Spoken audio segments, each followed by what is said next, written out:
Okay, good morning, everyone. Am I audible? Good morning. Yes. Good morning, sir. Good morning, good morning.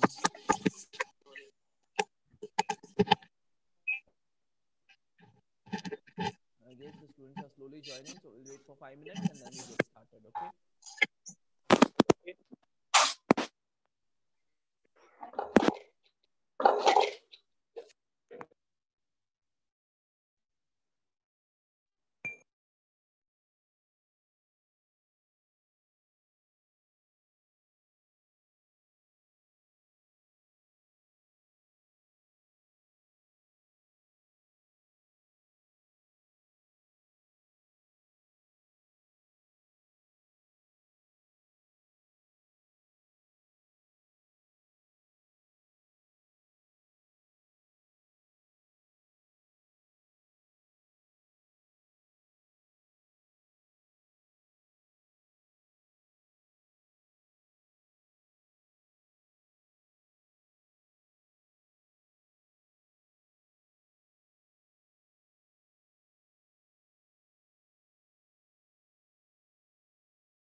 Okay, 16 have joined. Then wait for another 2 minutes and we'll get started.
Please come in the video mode. Will start the class. 22 have joined, so we'll start the class. Please come in the video mode quickly.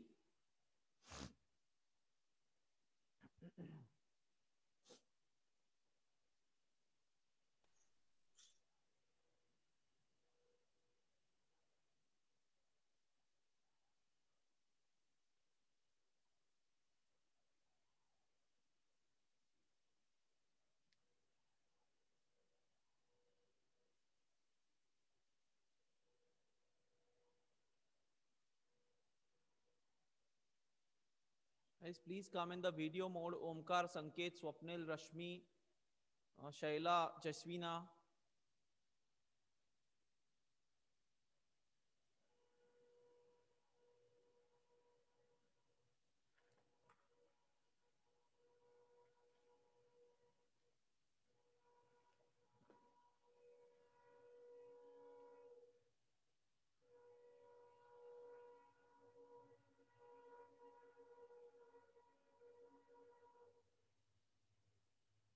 Sanket, Rashmi, Shaila, Rohit, Pradnya, please come in the video mode.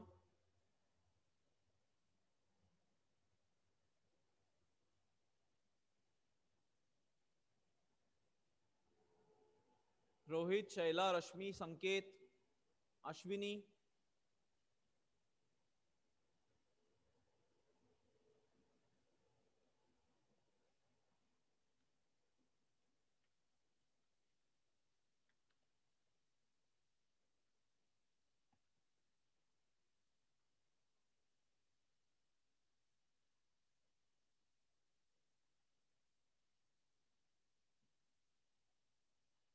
Okay, guys. First of all, good morning once again. Uh, Coming to HR analytics. Okay, maybe by tomorrow we'll be completing the unit 2.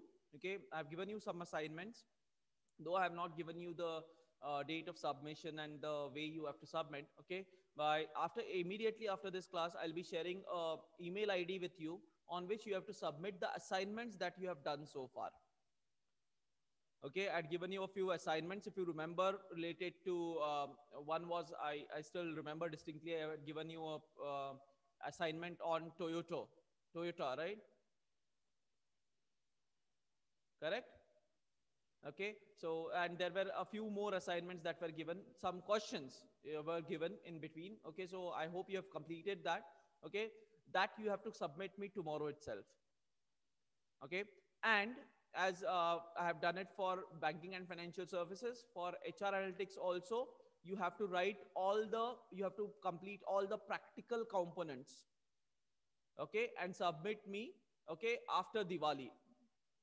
Is it clear?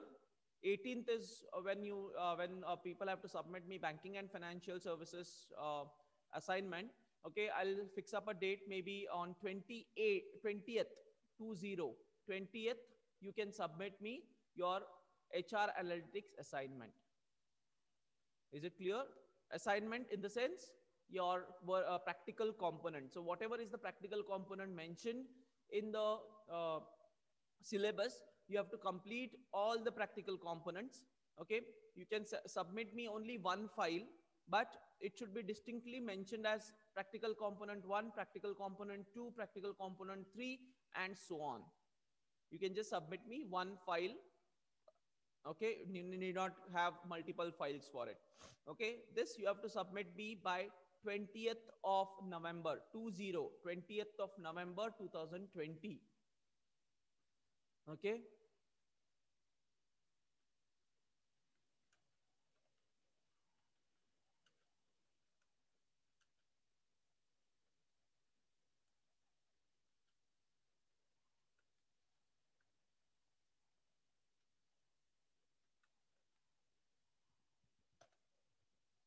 fine. So it should be all the practical components that you need to submit me. Okay, uh, whether it is 3 or 4, you just check it out and please go through it and do it sincerely. Okay, because it's a part of your valuation. It's a part of your evaluation. Okay. Second thing is your assignments. You have already completed a few assignments, 1 or 2 assignments. Okay, that you have to submit me tomorrow itself. Immediately after the class, I'll be sharing you a PPT. You have to send the assignments to that PPT itself. Okay, and it should be named as assignment 1, assignment 2 separately. Is it clear? If there are 4 assignments given, then there should be 4 files in the same mail. Assignment 1, assignment 2, assignment 3, assignment 4, and so on.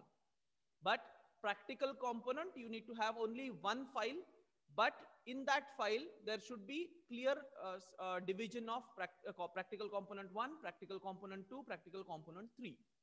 I hope I'm making the instructions very clear here.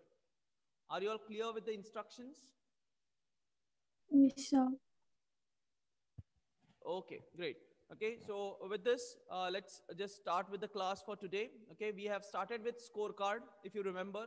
Okay, and in the previous class, we have studied what is a scorecard. Okay, what are the advantages? I hope you have studied the benefits of scorecard, the process of a scorecard, how a scorecard is done. Okay, and today we are going to understand the practical application of the HR scorecard. Okay, how where it is practically applied, and then we are going to go ahead with one more part that is called as the workforce scorecard. Okay, so I'll be sharing the screen. Kindly confirm if you can see the screen. And you can off your videos now. You can off your videos now. Okay, just give me a minute. It's loading.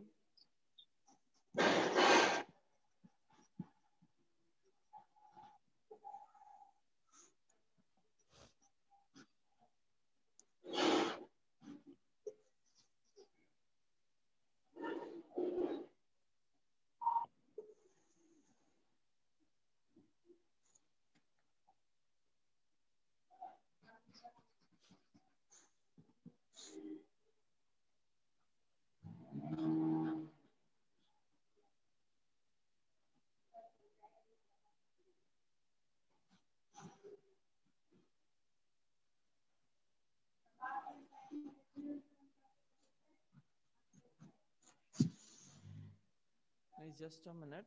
The PPT, where did that PPT go?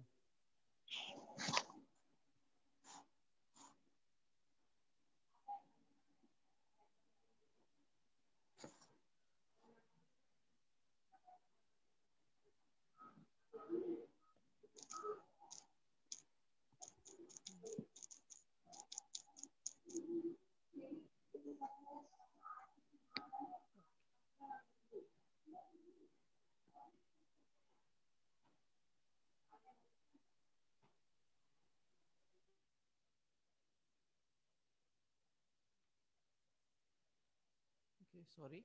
Yeah, please confirm if you can see the screen now. Is the screen visible? Yes, sir. Yeah, thank you. Okay, so in the previous class, if you remember, we had done what is a scorecard. We started with what is a HR scorecard. We understood the process of building a HR scorecard, how it has to be built. Then we tried to understand also the pitfalls or the things that we need to take care of when we are drawing a HR scorecard. So avoiding pitfalls. Okay. Then we understood what are the benefits of an HR scorecard, and then we had started, if I distinctly remember, we had started with this, but due to the time constraint, we had to end it. Okay, so I'll just start with the same thing again. That is the practical application of HR scorecard. Okay, so there are many practical applications, but to name a few, first one is hiring effectiveness. Now, what is the meaning of hiring effectiveness? First of all, guys.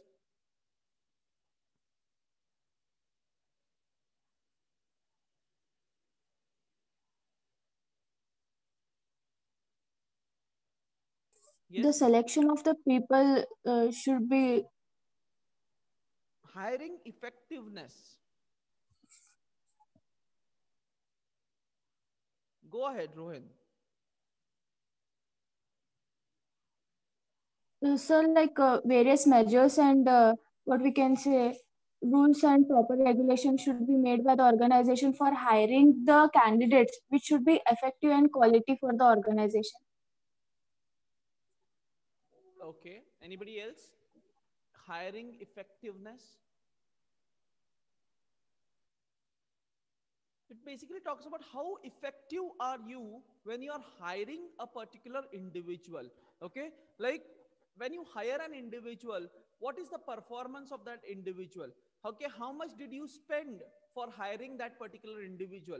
All these things comes under HR, sorry, hiring effectiveness. How effective are you when you hire a particular individual? Okay, so an HR scorecard helps you in a properly implementing the strategies and make your hiring process more effective. Okay, more less time consuming, less resource consuming, less cost. Okay, so when you have an HR scorecard, what happens is you know what kind of employee is required with what kind of skills to achieve what kind of performance, because you have drawn an HR scorecard which talks about performance, skills and the strategy. So all these things are combined in an HR scorecard. So you exactly know what is your requirement, okay, why you require him, a particular employee, and what you want to achieve. Okay, so if you know this, then your hiring becomes very effective. You don't hire anybody who comes to your premises. Okay, you will hire the right person for the right job. Okay, that is how HR scorecard will help in increasing the effectiveness of your hiring process. Okay, for let's say example, you have an IT, you are working in an IT firm, you are an HR manager of an IT firm, and you want to hire you, there is a Java developer who has left your organization. So your requirement is a Java developer. It's very specific. You need a Java developer. So according to your scorecard, it says, okay, Java developer with these skills are required to attain these tasks or to complete these tasks. So you know what kind of person is required. Accordingly, maybe you approach your partners in the academics, or you approach your consultancies which you have, okay, outsourced your hiring process, or you directly put an advertisement into the advertisements, or you go for the job portals to search for a Java developer. So what happens here? The time consumed is less because you are very specific on Java developers. So you put a filter and say Java developers. Okay, let's say I'm using a job portal. Okay, Java developers. So I'll get Java developers. I know that it's a very important role. So I need an experience of minimum 4 to 5 years. So again, a filter 4 to 5 years. Okay, and then his previous experience. Okay, so with this, what happens is I'm able to get the right candidate at the right price at the right time. What is happening in turn? My hiring effectiveness is increasing because I'm able to achieve the targets of the organization. That hire who has come into the organization now, who is a Java developer, is performing, and I'm able to achieve my targets, or the company is able to achieve its strategies or goals. So that is how my effectiveness increases. Hiring effectiveness increases using a scorecard. Second one is turnover. Now, what is a turnover, guys? In terms of HR, don't tell me turnover in terms of finance. What is a turnover for HR?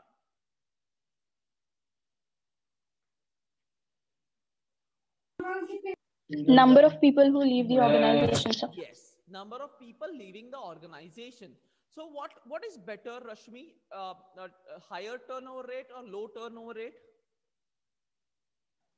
Low turnover rates. Low turnover rate, right? You should always ensure that the turnover of the employees is very low. That is, there are very less number of employees who are leaving your organization.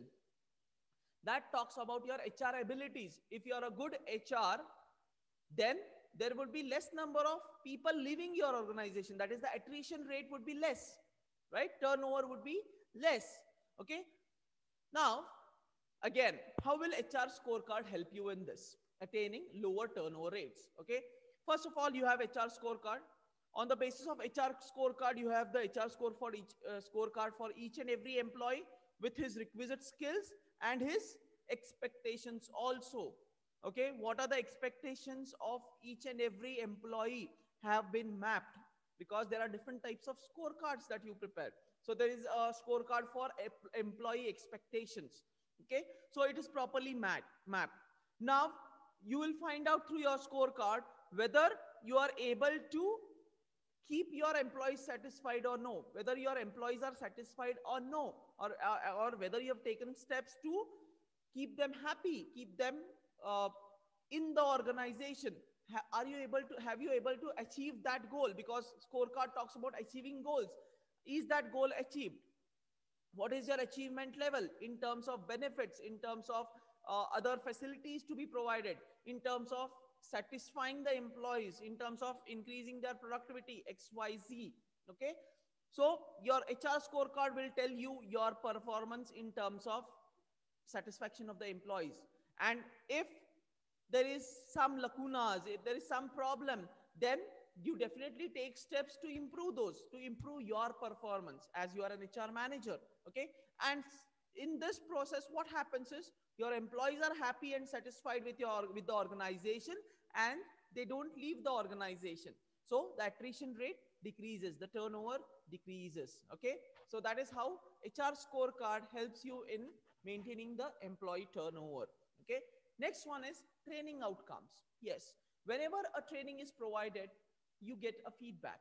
Okay, or you judge the person before training, after training. So again, there is a scorecard here. Okay, before training, what was the productivity of the employees? How much units he used to produce, or what was his effectiveness? How many calls, how many queries was he able to solve, or how many let's say how many programs he was able to, how many lines in a program he was able to write. Okay, before the training. So that was his performance before the training.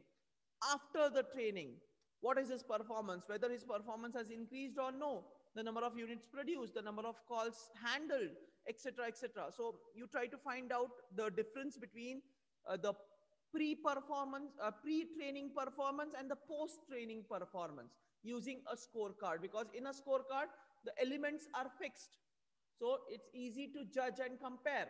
Okay, so you check the scorecard of that employees before the training, check the scorecard of the employee after the training, and try to find out whether the training was effective or no, the outcomes of the training, whether they were effective or no. So that is how it is helped in training, it is useful in training, or it is practically implemented in training process.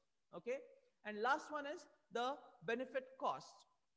Now, can somebody tell me what is this benefit cost and why it has come into HR?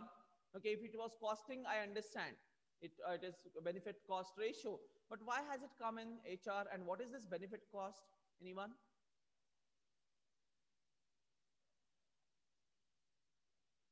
So the benefits given to the employees of the organization Okay. to improve their performance. Yes. Correct. Okay, and the related cost to it. It's not only the benefits which are given, but what are the related costs? Because if you want to give some benefit, it is not free of cost. Agree? Yes, sir. Right? So whenever you are planning of giving any benefits to the employees, it comes with a cost. And then you try to find out what is the benefit that you're providing, what is the cost incurred on that, and what is the result of that. Okay, how is it benefiting your organization? That also has to be checked. It is not only the benefit of the employees, but you're giving benefits so that the organization gets benefited. So this cost benefit analysis comes here also. Though we do it in costing, here also we have to do the cost benefit analysis. What is the cost that you are incurring on providing the benefits to the employees, and what is the benefit of that to the organization, whether the employees are working towards achieving the goals of the organization or no, whether the strategies of the organization are properly implemented or no. That is the benefit that the organization is getting. So you have to, the scorecard basically helps you in understanding what is the cost incurred and what are the benefits that you're getting from that cost that you're spending or that you're giving to the employees. So this is how HR scorecard helps you. Okay, because HR scorecards are basically meant for performance, to check the performance. So hiring process, the performance of hiring process, if it is checked, effectiveness increases. Turnover, attrition rate, okay, if these are checked using a scorecard, it automatically comes down. Training outcomes, whether the training is effective or no, map it on a scorecard. give it a rating, give a feed on the basis of feedback, draw a scorecard and find out whether the training is effective or no. As I said, pre-training and post-training scorecards can be compared. And last one is the benefit cost. What are the benefits that you're providing to the employees? Map it. And because of those benefits, what is the benefit that the company is getting? What is the cost incurred and what is the benefit that the company is getting out of it? So map that and then try to find out. So this is how HR scorecards will help you in the practical applications of various HR processes like hiring, training, retention, and benefits. So I hope you're clear with all these four practical applications of HR scorecard. Any doubts in any of these? Yes. If it is clear, give a thumbs up quickly so that we can go ahead. If there are any doubts, you can unmute yourself and please ask.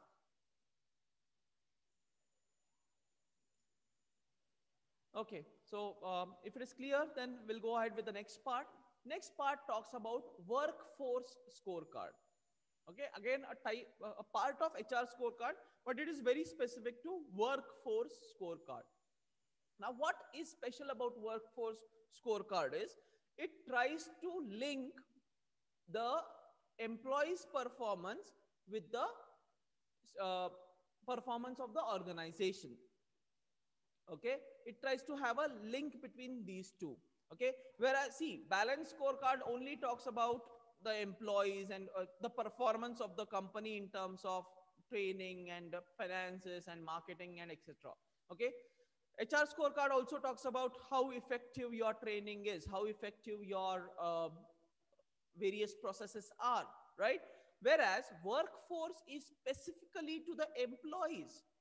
Okay, it tries to create a link between the performance of the employees and the performance of the organization or the strategy execution of the organization. So let's try to understand what it is. Okay, so workforce scorecard, it is crucial for strategy execution process within the company. Okay, so first of all, it is very important for executing your strategies because you form strategies, you formulate the strategies, but it is up to the employees to execute those strategies. It is the human resource or the workforce who is going to execute that strategy. Okay, so it is very crucial for strategy execution process. Second one is focus on performance of the employees. As I said, the workforce scorecard will focus mainly on the performance of the employees, how a particular employee is performing. Next one is intended to provide CEO and the executive team members with timely and strategically relevant measures of, it's not OFF, sorry, of work of performance. I guess just a minute, there's some, okay, of work performance and the leading indicators of that performance. Okay, so basically what happens when there is a workforce scorecard is the CEO and executive members, team members will get relevant information about the performance of various individuals and the leading indicators. I have already told you what is this leading indicator, right? Okay, the events or the information that leads to a particular action is called as a leading indicator. Okay, so a workforce scorecard basically provides the CEO and the executive team with relevant information relating to performance, okay, performance measures and the leading indicators for that performance. Okay, so that is how they can map it properly and they can execute those strategies. Okay, and can be used in any department because workforce is related to many departments. So this particular workforce scorecard can be used in any department. It's not specific to only one particular department, can be used across the board to all the departments. So I hope you're clear with what is the HR scorecard. So briefly, I'll tell you, HR scorecard helps you in measuring the performance of the employees and it tries to link between the employees' performance and the company's strategies or the company's goals. Are you clear with what is a workforce scorecard? Yes, no?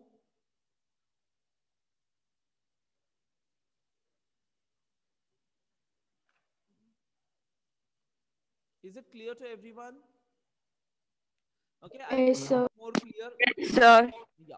So I'll just make it more clear. I intend to take it later, but let's understand this. Okay, what are the various components of HR scorecard?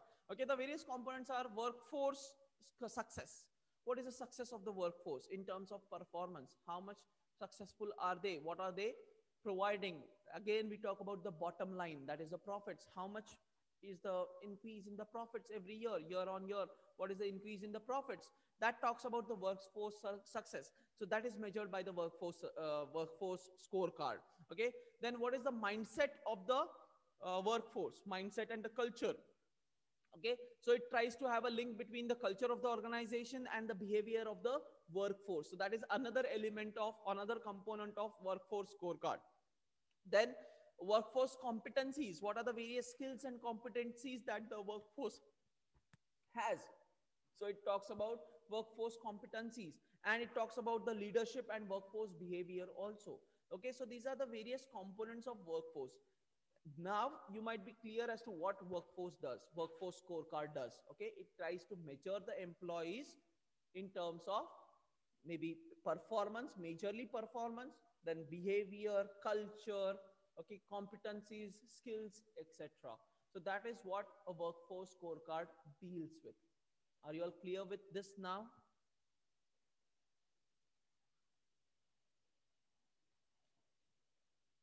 Okay, great. So let's move on to the next part, that is the features. Okay, what are the features of workforce scorecard? Okay, the most important feature is it it is linked with rewards. Okay, performance is linked with rewards, or rewards are linked with performance, whatever you vice versa you say. Okay, the more you perform, the more better you perform, the more better rewards you get. The lesser you perform, lesser rewards you get. You don't perform, you don't get any rewards.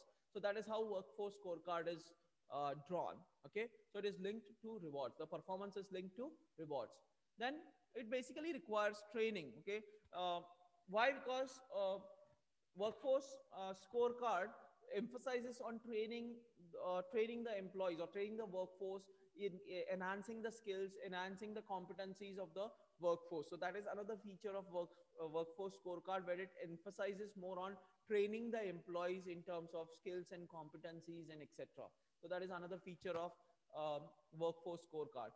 Next one is it tries to basically integrate between the individual strategy with the broader human resource strategy. Okay, now what is this individual strategy and human resource strategy? Okay, every organization has its own strategy, that is called as the top level strategies. Okay, I hope you have studied the different types of strategies.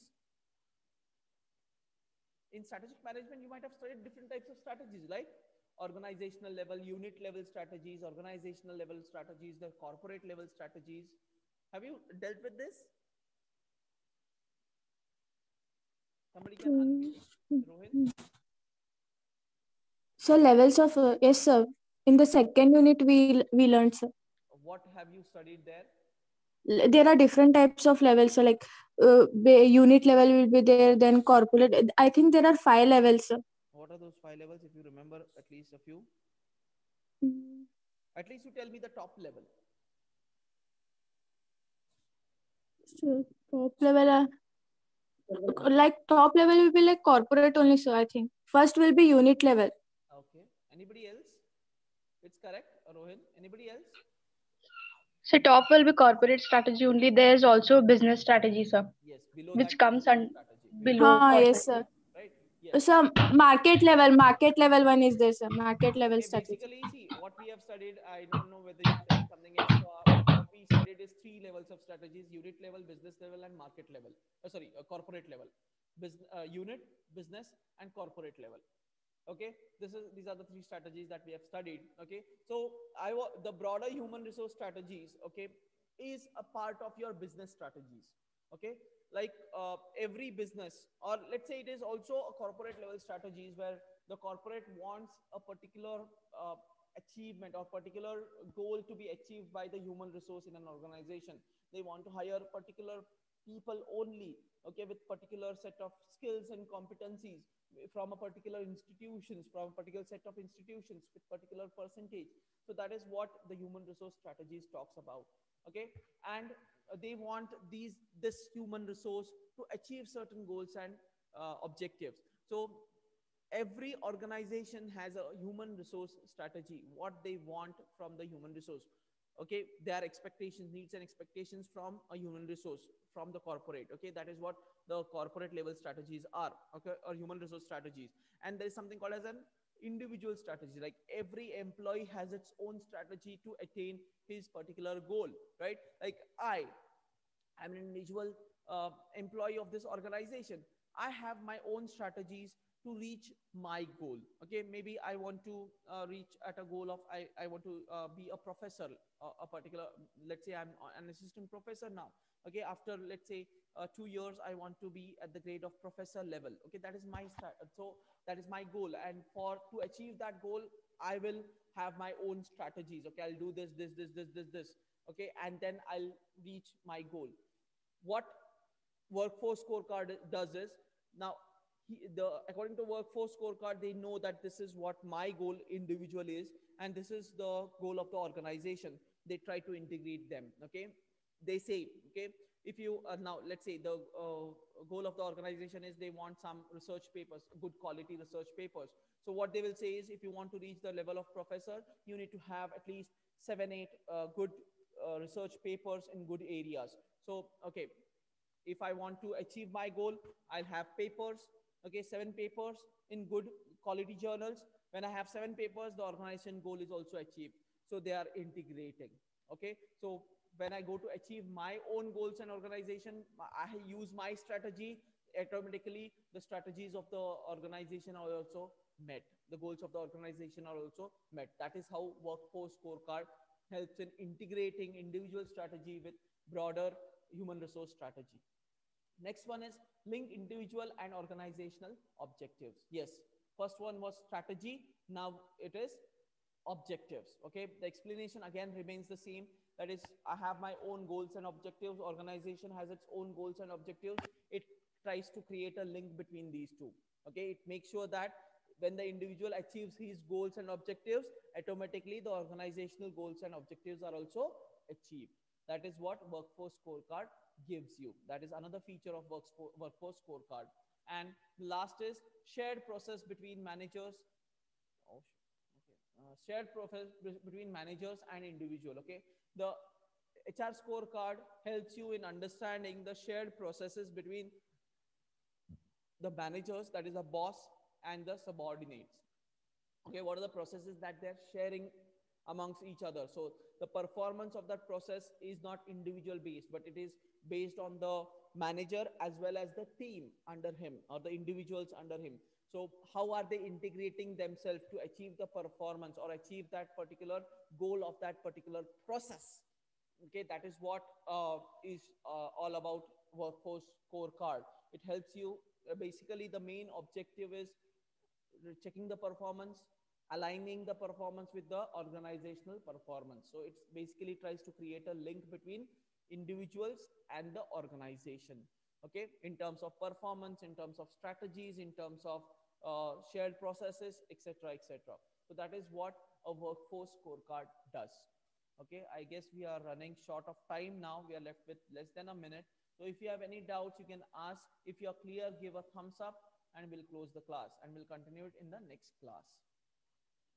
Okay, remember, at the end of the class, I'll be sharing a email ID. You have to send me the assignments by tomorrow.